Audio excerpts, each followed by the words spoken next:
All ice cream, drinks அப்படின்னு சம்மருக்கு நெறைய ட்ரை பண்ணிட்டோம். அந்த வகையில இன்றைக்கும் மஸ்க் மெலன் ஐஸ்கிரீம் ட்ரை பண்ணிடலாம்.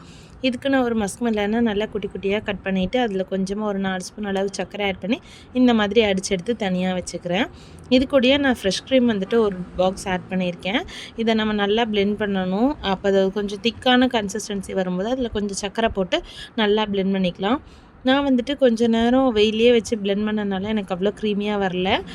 பட் ஐஸ்கிரீம் நல்லா க்ரீமியாக தான் இருந்துச்சு. நீங்கள் இன்னும் கொஞ்சம் திக்காக எடுத்துக்கிட்டிங்கன்னா இன்னும் நல்லாயிருக்கும். இப்போ நம்ம அடித்து வச்சிருந்த மஸ்க் மெலன் ஜூஸ் கூட இந்த க்ரீமையும் ஆட் பண்ணிவிட்டு நல்லா பிளெண்ட் பண்ணிவிட்டு அது மேலே டாப்பிங்ஸ்க்காக நான் ஒரு பெரிய பீஸ் மஸ்க் மெலன் எடுத்து வச்சுருந்தேன். குட்டி குட்டியாக டாப்பிங்ஸை கட் பண்ணி போட்டு அகெயின் இன்னொரு பவுலில் ட்ரான்ஸ்ஃபர் பண்ணிவிட்டு இன்னும் கொஞ்சம் மேலே டாப்பிங்ஸ்க்காக போட்டேன். மிக்சரை அப்படியே டிஸ்டர்ப் பண்ணாமல் ஒரு 6 to 8 hours அப்படியே ஃப்ரீசரில் வச்சிட்டோம் அப்படின்னா நமக்கு நல்லா வந்துட்டு செட் ஆகி கிடச்சிரும். எனக்கு பொறுமையே இல்லாமல் மத்தியானம் ஒரு 2 மணிக்கு வச்சு சாயங்காலம் 6 மணிக்கெல்லாம் எடுத்துட்டேன். பட் இந்தளவுக்கு க்ரீமியாகவும் டேஸ்ட்டாகவும் இருந்துச்சு. நீங்களும் ட்ரை பண்ணி